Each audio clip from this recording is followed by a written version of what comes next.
From fabulous Las Vegas, Nevada, this is Pod Therapy. Real people, real problems, real therapists. If you have a question to ask or advice to give, come on over to podtherapy.net and join our conversation.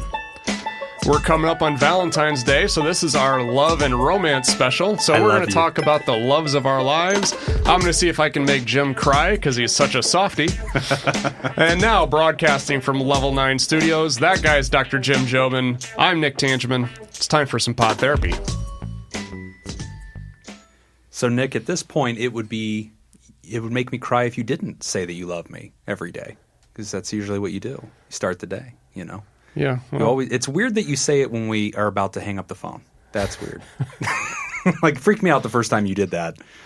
I don't. Now I just stick to hugs and kisses. Yeah, no, so interesting story about Nick. The first time that we ever worked together, I got a feel for his sense of humor because he would leave me notes and tell me to do things, and then at the bottom write, hugs and kisses, Nick. But it was always like a really mean note. It'd be like, Jim, get your head out of your butt, like do these notes, like, no, you got to get this computer thing done, hugs and kisses, Nick. It's very odd. But it motivated you. And it did. It got stuff done. I got things done, and also be like, well, he cares. Yeah, I stand by what I do. There were always hugs and kisses. All right, so yeah, it is. We're coming up on Valentine's Day, and just a little inside baseball for some of our listeners, just to kind of explain how this usually goes down. We kind of usually write the script together for the show and pass it back and forth, but I've had a crazy busy week.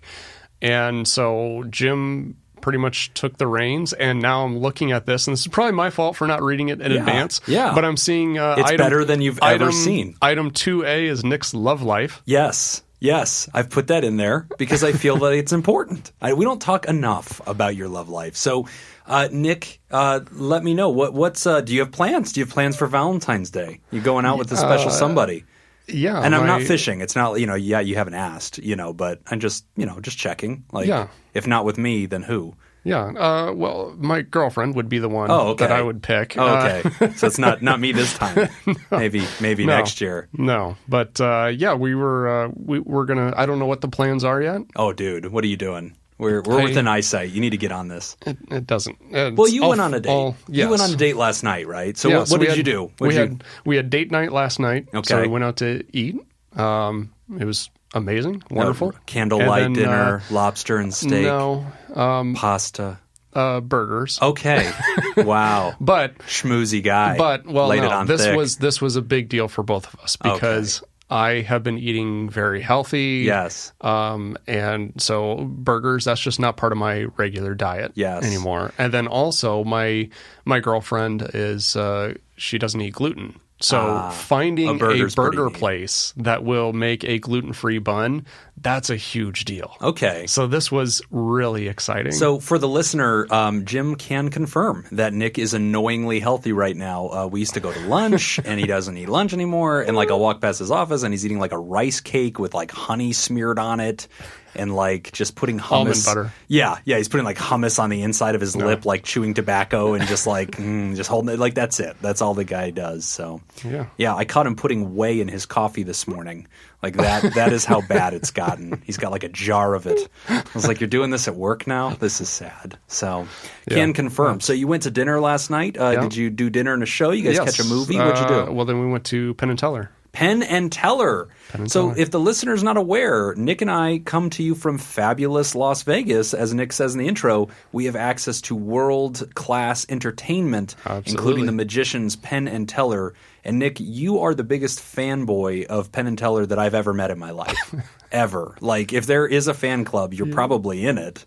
I don't know if there is or not, but I should be. Yes. Well, you big listen. Fan. You big fan. You don't just go to the show. I mean, you listen to his podcast and everything. Oh yeah, you're it's a devoted. really good, great podcast. I follow him and his wife on Twitter. I'm a big fan. I'm actually a bigger fan of her. I follow her. Yeah, Emily's super active. Cool. Yeah. Well, it's weird because, here we are in Las Vegas and like people ask all the time, like, do you see celebrities like just walking around? Yes, all the time. Like, and Penn is the one I always see because I live like in the same zip code as him. So I see him, his wife just walking around, going to buy this or, going to Chili's. Like, they're everywhere. And it's like, at some point you're just like, God, I'm so sick of Penn Jillette. Guys everywhere. Disappear, Penn. Oh. This supposed to be a magician. Yeah, it was a really good show. They do an amazing job, and it's something that if you haven't seen it, if any of our listeners ever get a chance to come out to Vegas, go see it. It is well worth the money, and it's not even that expensive compared to all the other shows. It's very affordable, reasonable. And they're one of the. And here's the interesting thing about Penn. Like, all jokes aside, I joke that I see him everywhere, but here's actually the truth with Penn. I do see him everywhere, including, and this is not a lie, last night I saw Penn Jillette on Channel 4. Which, if you're a local, that is our like public access channel. Like, that's our Clark County channel. He was on there giving a talk about building codes and getting building permits before you like do work in your backyard. Yeah, he's just there. Just, hi, I'm Penn Jillette. Make sure you get a building permit before you do anything in your backyard, and don't forget to wear a seatbelt when you do it. Like, he's everywhere. But that's like funny. I actually give him credit for that, because there's a lot of stars that come to town and they do their show and they leave. Penn and Teller are staples of the Las Vegas community. Oh, like, absolutely. they actually show up. They do lots of charitable work, tons of charitable work. And you can even like turn on public access TV, and there's Penn, and he's telling you, hey, don't forget to call before you dig in your backyard. Like, guys everywhere. So that's funny. Tip of the cap to Penn and Teller. So good show, good meal. It sounds like you're upping your game. And so your love life's doing very well, Nick. Congratulations. I'm glad to hear it. Yeah. That's why I put it on the agenda today. It's something you're usually behind the times. Like, that's the thing, is like you're usually behind the times, and I'm glad to hear that you're doing current things. Like, you're going to good dinners and going to good shows. No. By behind the times, what do you mean? Oh, I mean like how I just taught you how to change your ringtone. Like, just this week. So this is true. So just this week, I get a call and like he's like, "Hey, how do you change your ringtone?" I'm looking. I'm like, "Dude, it is 2018. How do you?" So like me and several coworkers are telling him, "Download Zedge." Like, you can just. Which I did. You did it. I did it. You changed your ringtone. I did. Yes. All right. Live on Pod Therapy, I'm going to call your phone. I am dialing you right now. I have not heard this. We're going to find out what ringtone you picked now that you learned how to change them. We'll see how good of a person you are, whether or not you. If I know if it? you don't know this. Oh, now the stakes are very high. Okay. It is dialing. This may be the end of the pod.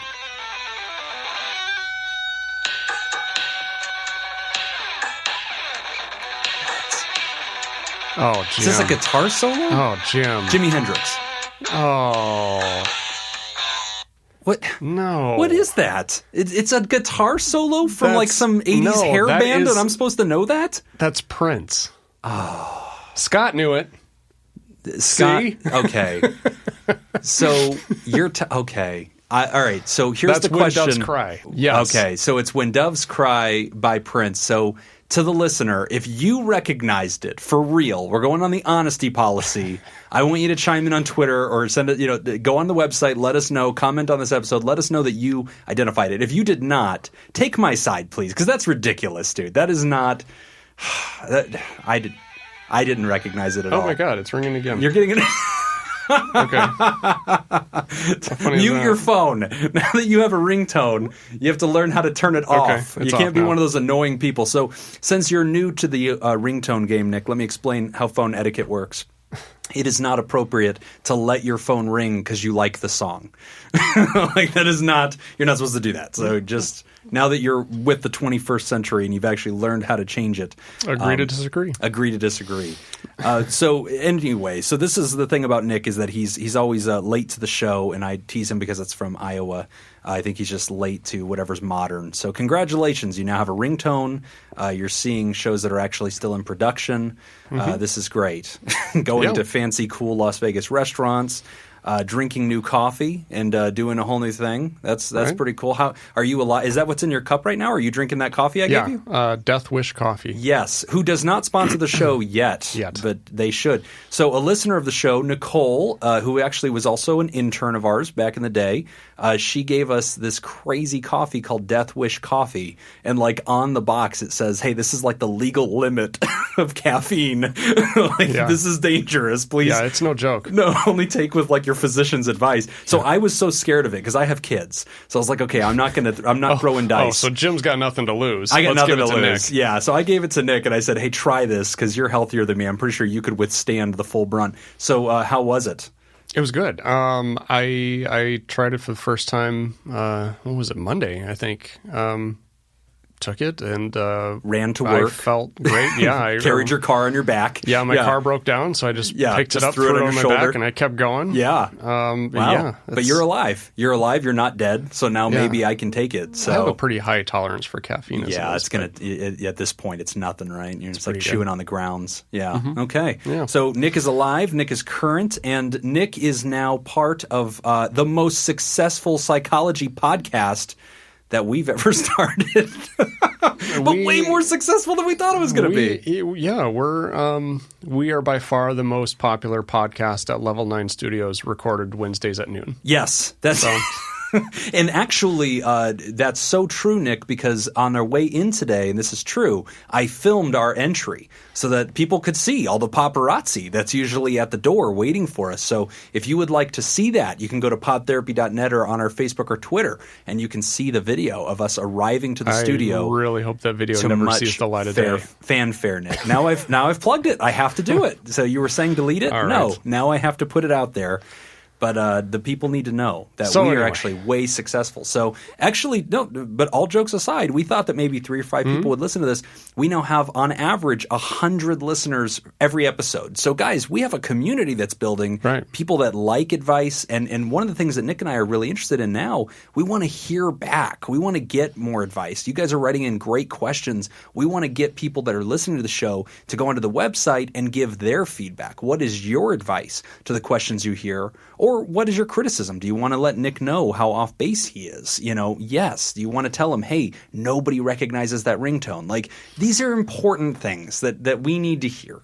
or we can start up a community about raising awareness of Prince. Yeah. Not enough people know. Right. Yeah. Most people, when you say Prince, the artist formerly known as Prince, are like, who's that? Is he a philosopher? It's like a Greek writer. Yes. Yeah, he really is. Yeah, When Doves Cry, Purple Rain. It is kind of philosophy. So the man is the king of love songs. And Nick, we are in the month of love. This is Valentine's Day. So I thought we could open, before we go to our advice section, with a question that we hear a lot in our business, and we hear a lot from people, especially this time of year. But it's a question about love, and I thought I would throw it out there to you. And the question is this: is true love a thing? Is there such a thing as like true love, like love at first sight, like I'm smitten and it's meant to be? Like you don't strike me as a romantic. Even as I'm saying this, it's just sort of squinting at me. Look on my face. Just sort of squinting at me. Yeah. So what do you think about that, Nick? Do you think that there is such a thing as true love? Like I don't even know what that means, to be honest with you. I don't know. Yes. This is where I lose any bit of romanticism I have. I want to hear it. The whole true love thing, there's love, yes, okay. Of course. Okay. Of course, we know that. Okay. True love, to me, it just sounds like a way to one-up somebody else's experience. Oh, okay. Okay, so Jim tells me I'm in love. He's in love. I'm in true love. Yeah, I get it, Jim, but all jokes aside, this is what I have is true love. That is so good. So true love to you is like the one-upsmanship of relationships. It's just, I've been married now for 11 years. We have 2 kids. Yeah, that's great, Jim. But what you don't understand is that You don't get it. True, capital L, love. Okay, so I hear you saying that's probably not a thing. Just my opinion. So all jokes aside, for the listener, though, as mental health folks, we just want to let you know, Valentine's Day is actually the day of the year where the most suicides are likely to occur. And so it's very important, folks, that you go ahead and just know this number, the suicide hotline. And I challenge you, if you're listening to this, to maybe share it, put it on Twitter, put it on Facebook, just let people know. But the suicide hotline is 1-800-273-8255. Again, that's 1-800-273-8255. Remember, Valentine's Day is a day where a lot of folks feel really alone. Yeah. And even though it's a day of chocolate and food and, other things. Yeah, I mean, it's definitely one of those, people will refer to it as a Hallmark holiday. Yes. It's a holiday that was really kind of created to celebrate stuff. But for people who aren't in relationships, Valentine's Day can be kind of stressful and depressing, depending on how you look at it. Like when I was single, I referred to it as Singles Awareness Day. Yes, right. Sad. Sad. Yeah. Singles Awareness Day. Yeah, and it was, it can be very difficult. Yeah. But, have fun with it. Right. Just kind of remember and keep it on the big picture, guys. If you're out there and you're feeling sad or alone right now, Singles Awareness Day, tease yourself about it, jump on it and make fun of it. Now, there's like specials. There's like deals going on all over the place for Valentine's Day for people who are single. Oh, wow. Hooters has a deal where you get like 10 free boneless wings. No, if you go and you tear up a picture of an ex. Oh my gosh. You get, That's really funny. Yeah. And then there was I think it was a couple years ago, Dairy Queen had a deal. They had like a Singles Awareness Day oh my gosh. Blizzard or something like that. Wow. Which, here's Drown your sorrow in dessert. Yeah, but here's the real killer for me with that was the fact that in this Blizzard, it had peanut butter. Okay. And I have a peanut allergy. So it was like a double whammy. It would kill you. It would kill you to indulge in your singleness. Right. Got it. Interesting side notes. So on the serious end, Valentine's Day is a day of high risk for, depression and things like suicide. Also interesting, it is also known as statistically the day when the most human hair will be shorn away from bodies. And so it's actually... Is that true? Oh yeah. There's an estimate of the metric tonnage of how much pubic hair is going to find its way into the plumbing system. This is true. Yes, it's one of the reasons that human pubic lice is now an endangered species. Is because of the fad of shaving down there. So, interesting side note, Nick. And also... This is not where I thought this episode was going to go. Oh, this is exact. I have pages of this. Pages of data. You'd know that if you were caught up on the script feed. But also interesting side note, the month of the most breakups in America is actually March. Oh, yes, because people want to be in a relationship for Valentine's Day. They were in a relationship for the holidays. Now spring is coming in March, and Valentine's Day is behind them, and a lot of people actually become single in March. So enjoy those relationships while they last. Enjoy your Valentine's Day. It's depressing. That's right. Yeah, be depressed. That's why I listen to this podcast, so I can be depressed and then know the suicide number to call. See, one-stop shop. We have everything you need. Okay. Yeah, where do you go from there? Advice. Okay. Yeah. Okay, so first one comes to us from Morgan MSU 2020. Title, My Parents Don't Like My Boyfriend Because He's Black. Oof. All right, getting right into the heavy stuff. Yes. I've been dating this guy for 4 months now. I'm white and he's black. We go to school together. I'm really starting to fall for this guy. He's really nice, respectful, smart, funny, handsome. We're in the same major, etc. Since my feelings for him are getting stronger, I recently decided to tell my parents about him and our relationship. I showed them pictures of him, and they flipped out. They both said, "You can't date a black guy." Now they're telling me I have to break up with him. They said they are worried about how other people are going to look at me and treat me because I'm dating a black guy. They have not met him in person, and I'm very reluctant to introduce him to my parents if they have those kinds of views. It upsets me that my parents don't approve of him just because of his race. I like him a lot. I don't want to leave him. My parents are being very ignorant, racist, and absurd. How do I handle this situation? Yikes. It is 2018. That is a powerful little anecdote to read. Nick, have you ever seen the movie Guess Who's Coming Over for Dinner? No, I want to. It's on my list. Okay. I want to get into watching a lot of the classics. Well, there's a classic and then there's a remake. And I haven't seen either. The remake is so good. It's with Bernie Mac and Ashton Kutcher. So in the original one, the boyfriend is black. The original was Sidney Poitier. Yes. Yeah, right? and the family's white and the boyfriend's black. In the new remake, the family's black and the boyfriend's white. And Bernie Mac really doesn't like him. Oh, that's funny. Yeah, and so it's this issue of hey, you should date somebody from our own culture and Ashton Kutcher just doesn't fit in because he's like this nerdy white guy, and Bernie's like really upset about it. So, but wow, this is like real life stuff. That's real life tension. I mean, one of the things, Nick, that I hear her saying is they haven't met him, but she's really reluctant to introduce him to them. And gosh, I mean, my advice right away, I'll tell you this up front. Anybody I've met who has racist views or ignorant views or sexist views, the best way I know to defeat those and to challenge those is to humanize them, to introduce them to a person who breaks down their stereotypes. And so the things that you love about your boyfriend, the things that make him intelligent and stand out, and all the wonderful things that you said he is, he's funny, he's smart, let them meet him. And if they can meet him and spend some time with him, I think, Nick, that will humanize him, and I think that begins to erode whatever fears or misconceptions they might have about him or his culture or his race. Right. If it can be cured, that's how I would approach it.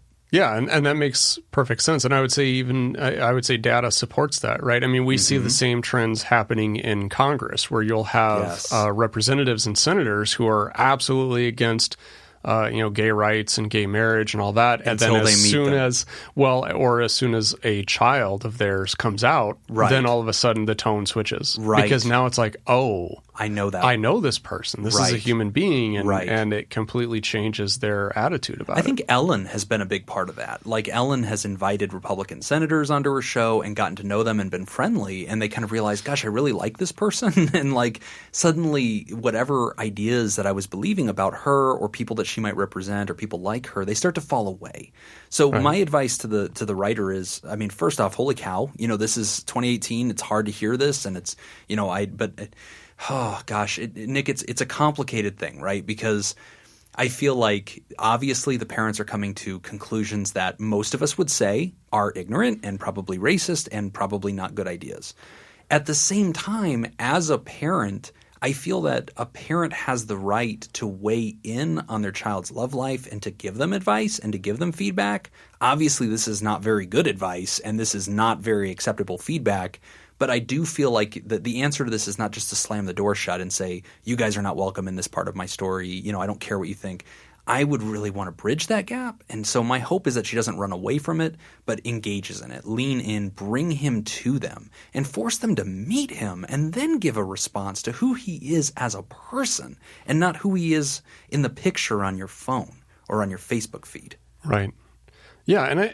So what would be your advice, excuse me, to Morgan, MSU 2020, about the dialogue she should have with him in preparation for meeting the parents? Gosh, that's hard, right? I mean, it sounds like it's a new relationship. It's going really well.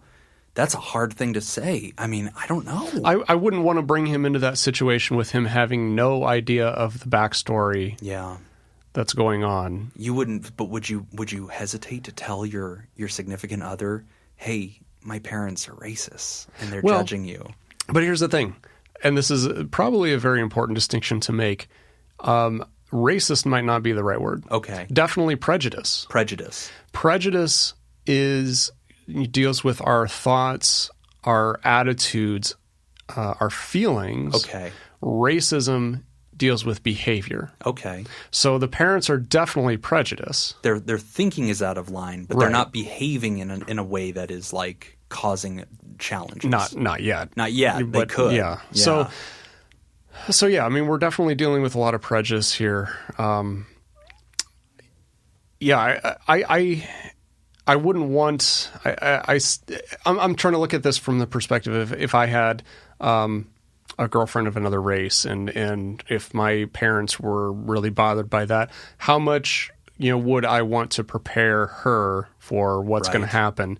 There's part of me that's like, well, maybe when they get to know her and meet her, then it's not going to be an issue. But you feel like you need to tell her. But I'd feel like I would need to say, just like, okay, so here's what's kind of going on. And don't downplay it. Tell them the truth. Don't let them walk in there blind and get, massacred by some weird comment. But then could you go too far the other way, and where he's now going into the situation defensive? Yeah. And then it's really hard, right? Because oh gosh, this is tough, Nick. Because if I'm Morgan and I'm trying to control the situation, can you control it? So what are you trying to do? You're trying to tell your boyfriend, hey, here's the deal, but you don't want him to become defensive. You want him to be his own charming self. You don't want him to try too hard, but you also want him to know the score and like to realize, hey, my family's not okay with this entirely because of your race. And I'm embarrassed by that. And I apologize for that. But I really do want them to meet you and see who you are. Oh, that's a lot of pressure. Yeah. I mean, I think I would probably just go at it from the perspective of, I really care about you, that you've got all these wonderful traits that I really like. They will too. Yeah. And I think also my advice to Morgan would be exactly what you just said. Prep him. And then the second piece is go for it. Introduce him, humanize him, bring him around them more often and put it in their face in a sense. And let them make that move, because most people it's just like the internet, Nick. Most people are really bold online and they'll say horrible things, but then you put them in a room with that same person and now suddenly they can't do it, right? Right, because it's that cognitive dissonance, right?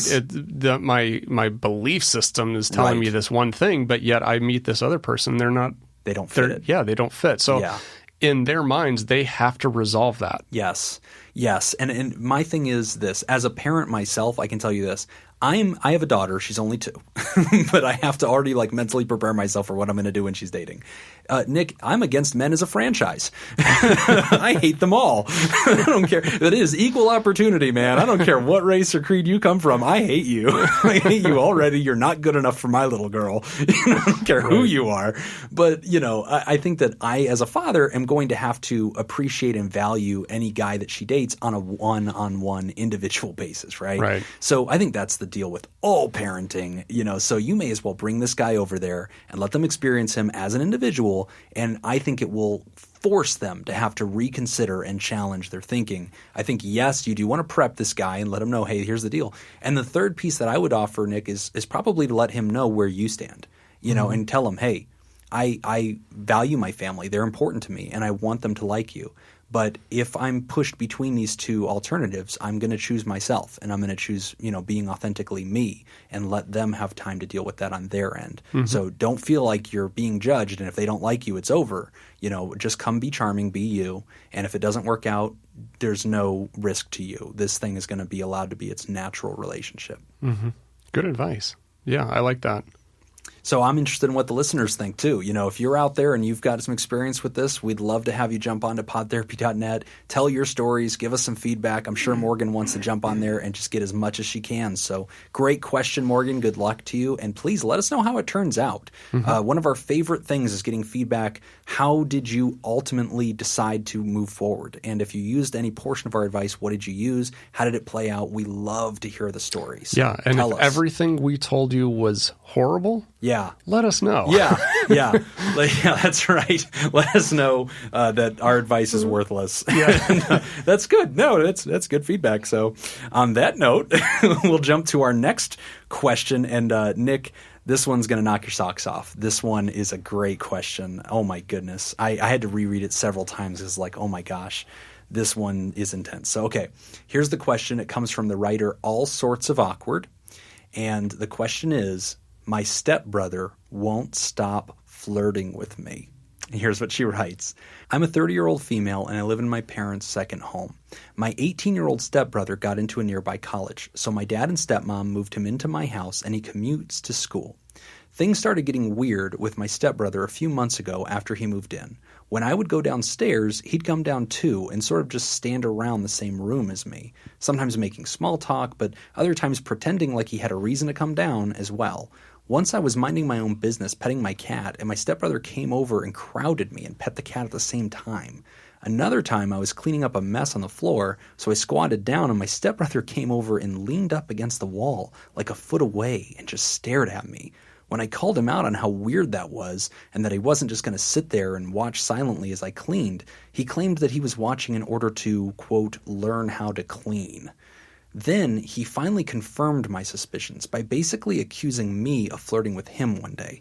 It was a totally normal conversation, and he randomly peppered in something about how this feels like flirting. I was taken aback and revolted and didn't do a very good job of hiding my disgust. I told him I didn't interact with him or treat him any differently than I did my other brother. I've been avoiding my stepbrother as best as I can. I spend less time in the common rooms of the house and leave my bedroom less in general. I hate feeling uncomfortable in my own home. I've made it clear to my stepbrother that I find his behavior and comments inappropriate and frankly repulsive, but he hasn't changed. I don't want to tell my parents as it might cause conflict in their marriage, and I don't want to risk losing the chance to live in their extra house. What should I do? Yeah, you're right. That one is that's a big one. That's a big one. That is heavy. You know what? I just kind of skimmed ahead a little bit, and I just kind of glanced at some of the notes that you had written down. Yeah. I really want to hear your take on this. So what the listener doesn't know is that whenever Nick fails to write the script and review the questions, I intentionally put in things that will scare him. And so in the original draft, I had put as my note under this question, I put just sleep with him already and get it over with. And so Nick was like, okay, I have very different advice than that. But then I rewrote it, so now he's not terrified. But, when I hear this question, obviously don't sleep with him. When I hear this question, I think, to me, this sounds like a relationship where you don't have the ground rules, right? And you don't have a known identity of the relationship. Like when you go to work with your coworker, that's your coworker. And then eventually they might cross that line and become your friend. And now you treat them as a friend. And then eventually you might date them. And now they're your lover. And so we have identities of the people in our lives. What I'm noticing here is there's not a clear identity. This guy doesn't identify completely as your brother. And I see that he's flirting with you and he's like trying to get into your space and you're pushing him away, which I totally understand why you're doing. And I actually think that was the right first step. But you mentioned that hasn't been successful. So actually my advice is going to sound a little weird. It's to go the opposite direction. I think that you should define the relationship wholly and completely as a family relationship, that I am your sister and not available for anything else. And I almost think that you do that by spending more time with that person, by creating a family closeness. That way there's no space for mystery or uncertainty about what this is, that you would be more of a sister at him, I guess, than to elude him or to evade him and to let him imagine what this is or to have fewer data points to base his opinion on. So I want the guy, the stepbrother, to come to conclusions based on lots more interaction about you defining the relationship than less interaction. And I realize that you're throwing dice on that, Nick, but I think that coming in closer and trying to define it as a sister relationship, a brother-sister relationship, and trying to do more of that. And she said she has another sibling. Do more at the stepbrother that you're used to doing with the brother, I guess. That's my advice. I realize that carries a huge risk. So I'm sure you're happy to know that I wasn't going to give the advice of just sleep with him already. I put that in there to mess with you. That's good. Yeah, so I could see the relief on your face that first draft is not the advice that I gave. My feedback is move out. Oh, okay. To me, I look at the environment. I mean, the thing that she says in here that stuck out to me is I lost the line, but essentially saying, I hate feeling uncomfortable in my own home. Yes. Yeah. And this being, your parents' extra house, I'm not sure, what your financial situation is if you're living there because it's cheap and affordable. And believe me, no one understands that better than I do. I've lived in some pretty terrible places just because it was cheap. But you have value yourself. Your mental health has value. Your level of comfort has value. And if that means that you need to move out, get a place of your own, get a small 1-bedroom place that you can just make it your place and only your place. Right. That might be something to consider. That's a good point. I think you're probably right. I think there is a financial reason why she's doing this because she says she's 30 and he's 18, right? So there's a huge age gap. So if you're in your 30s and you're living in a parent house, it's because it's a financial benefit to you and it's saving some time in your life, and that's important. But that's good advice, that there is probably a safety boundary you draw or a boundary where you say, listen, I'm just not going to tolerate this. And so one of the things I hear her saying in the letter is she's avoiding the scary ideas, right? Don't talk to the parents, avoiding things because she's afraid of losing the chance to live in their extra house. But I kind of hear you saying, Nick, take that fear off the table, right? Make up your mind that you have a backup plan, explore that, figure that out, up to the point of identifying where you're going to move into, whether that's with a roommate or a friend or on your own, whatever. And then, since you have nothing left to lose, go back and have the hard talk. Hit the nuclear button. Talk to the parents about it. Say, listen, I'm drawing a line. I hope this doesn't cause conflict for you guys, but all four of us need to talk about this, right? I'm bringing the stepbrother in here. We're going to talk about the awkwardness. We're going to call out the elephant. If it doesn't work out, I'll move out. But yeah, I can see your point that it's important to have that conversation, because right now this is unacceptable. Like, this is super weird, and nobody should have to live like that. Right. And even if you don't want to get the parents involved, definitely I like that you set a boundary. Mm-hmm. You set a really hard boundary saying, this is not acceptable. Right. You are not going to talk to me that way. We are not going to have this kind of relationship. That's good. Yeah. Set that boundary, be able to enforce it. And maybe, enforcing it might mean, like, if this doesn't change, I'm out. Yeah. I need to get out of here. That actually pairs well with my advice, because my advice is, clarify the relationship and then provide an alternative to it, right? Mm-hmm. So if you're hoping that this is going to be a crush kind of thing, I would like to provide the alternative of, I'm your sibling and I care about you, but in a very different kind of way, and fill that empty space. But you're right, that could totally backfire, and it could also just not be something he even senses. And if he continues to try to push, you've got to draw that line, because that is not cool. So I promise, Nick, that we will not hashtag today's episode incest. So I'm not sure what language I can use. But, Nick, this is something I think a lot of families in America have experienced now. I mean, there's a lot more blended families. Mm-hmm. There's a lot more folks that have young stepmoms that maybe they kind of have like, oh, my gosh, this is somebody I could have dated in another life. Or they have siblings that are blended from different families, and they didn't really grow up with them, and they met them as teenagers. And it's like, well, I remember I had a patient who was a 15-year-old boy. His mom married this guy, and it turned out he had been going to school with this guy's daughter, and they had like flirted, and like now they were living in the same house. And right. So it's like, well, what do we do now? Like, is it weird that I have these feelings? So I don't think on its face, I feel like incest is the wrong word to describe that. Yeah. Like, clearly it is. Yeah.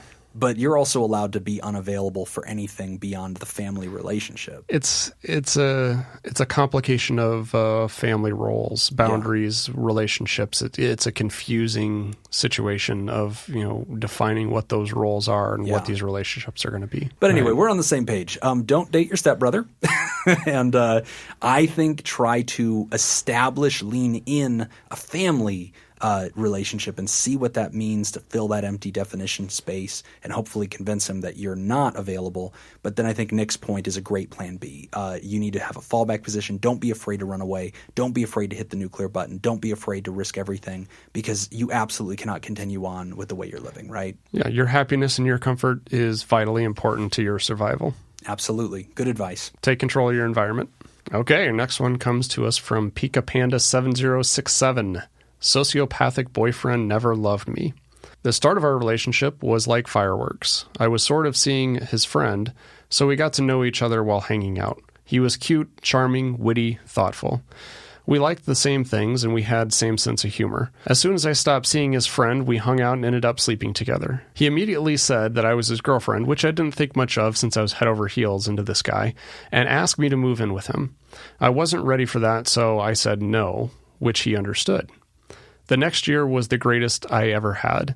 We did so many things together, our families met, and we got along. Our lives were super intertwined. He bought me a new laptop since I didn't have a computer, and always took me out to eat. He would do little things that I thought was cute, and we had a billion little catchphrases. He never said anything about not being happy. A few days ago, we rediscussed moving in together, but he said no. When I asked why not, he said it's because he doesn't have strong feelings for me, and he hasn't had strong feelings for me since we started dating. He said he thought he would eventually like me more, but it didn't happen. He called himself a sociopath, said he's never felt love even towards his parents, and couldn't say much more. I asked him, "Are you breaking up with me?" And with a short pause, he replied, "Yes." What was real? Why would he do these things with me and for me if he didn't feel it? I feel like my whole relationship was a lie, and I'm an idiot for not seeing it. Great question. And that word sociopath, Nick, is here it is again. We've bumped into this term before, right? Lots of times. This comes up quite a bit. Maybe, Nick, can we start with a little bit of a discussion about that word sociopath? Because we should probably start there. Yeah, I think that'd be a good place to start. Maybe we can actually define what that is. Yeah. So for those who are listening, sociopath is kind of not a diagnosis word we use. It's a reference to a different one, which is called antisocial personality disorder. And so antisocial personality disorder is somebody who is completely disconnected from the human, enterprise. They are often people who become criminals. They are pathological liars. They're very aggressive. They're very cynical. They and can't very connect. charming. And usually very charming. Like they have the ability to manipulate and lie.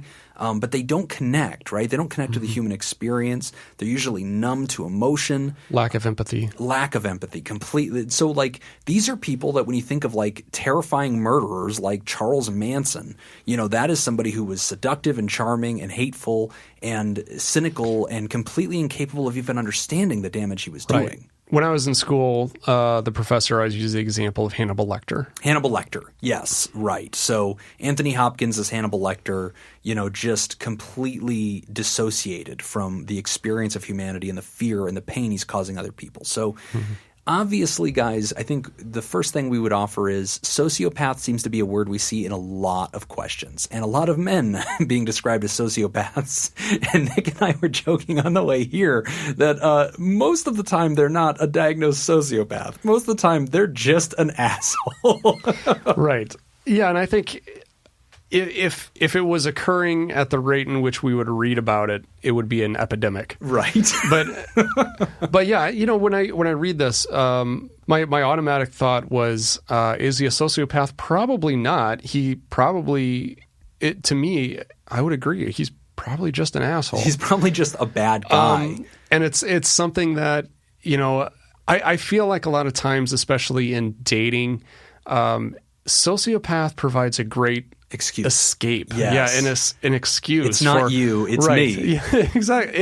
It is the 2018 version of it's not you, it's me. It's not you. I'm a sociopath. Right. I have a diagnosed mental illness. I'm incapable of love. Yeah, and even in that, it's like, back in the day when you said it's not you, it's me, there was still like some ownership. Right. Where now it's almost saying it's not you, it's not me either. It's not it's me. my diagnosis. Yeah, it's not you, it's not me. It's my broken brain. Right. So Right. Is he a sociopath? Maybe not. But that doesn't change anything for you who's going through this. Yeah. It's still as hurtful. Whether he's a sociopath or whether he's just a jerk. Yeah. Man, that sucks. I'm really sorry to hear that this is going on, and just how it happened. Just are you breaking up with me in the short reply? Just yes. And regardless and I think that's the interesting part of her question, because she says, I feel like my whole relationship was a lie. I feel like an idiot. And that's a great point, right? Because if he's really a sociopath, then you look back in the rearview mirror and you ask, was nothing real? What about all the days that you seemed like to be in love with me? We had little catchphrases. We were cute. Our families liked each other. Was any of that real? And regardless if he's actually a diagnosed sociopath or whether he's just a guy who's saying, I never loved you, you're going to question your own reality. And you're going to ask, well, was nothing real? But in my experience, people say that to invalidate history so they can arrive at a conclusion that's convenient for them today. It's a lot harder to say, no, I was actually in love with you and deeply in love with you, but I've fallen out of love because I fell in love with my chemistry lab partner and now I don't like you. Like, that sounds a lot more selfish, and it sounds a lot more complicated and a lot more like you should have guilt or shame for that than just saying, nope, it was never valid. This was never a real relationship. I have a problem. Or even if you don't claim to be a sociopath, just saying, oh, it never counted. I think it is escape. It's like you said, Nick. It's an escape from the relationship. My advice to her is, that is very unlikely. This sounds more and more like dude copping out and trying to create a space to run than it is him honestly reflecting on the tenure of a complicated and good year of a relationship and what it means and why he's walking away. It sounds more like he's just hitting the eject button and running, which still hurts, but I wouldn't believe his BS. Yeah. Yeah. And I would agree with the statement about really questioning, what does this mean? What does this mean about everything else? Was everything a complete lie? Was I delusional? No, I think at least for you, it was real. It did mean something to you. It was very powerful. And then those moments are probably great, wonderful moments, and you should hold on to those. Right. And, with this, it sucks to have to go through this, but you can come out stronger on the other end. Yeah, and Pika Panda, and I don't mean to kind of poke you in the ribs here, but as a therapist, if you were my patient and we were talking about this, I want to focus on healing, right? And I want to get you far away from the pain and get you to a place where you can think about this. But once you're in a place where you're kind of sewn back together and you're able to think about how this relationship went wrong, I'm going to bring your attention to how it started. It started with you dating his friend, and he had no loyalty to that friend. And as soon as you broke up with friend, you guys slept together. And that kind of puts an exclamation point on this whole lack of loyalty issue that later on he says, yeah, I never cared about you. I'm ready to move on to the next thing. I can cut away clean. I have no investment. He was able to do that to a good friend of his too at the beginning of your relationship. So for anybody listening, you really have to watch out for those red flags that show up in the beginning of a relationship, because they might rear their ugly head at the end of the relationship and you'll feel like you never saw it coming. But there was kind of a warning sign, Nick. So I would flash, that to Pika Panda and say, when you're ready to take a look at this, let's learn from this experience. That way you don't fall for it again. Yeah, absolutely. All right, that's all the time we've got for this week's session. Thank you to those who contributed to our show today. We really appreciate it. Remember, pod therapy isn't something you should keep all to yourself. Help us reach others by sharing this episode. You can also find us on Facebook.com/podtherapy or on Twitter @podtherapyguys. Do you want to add your own advice to today's questions? Post your comments at podtherapy.net and join the conversation. I'm Nick Tangeman. I'm Jim Jobin. Thanks, and we'll see you for your appointment next week.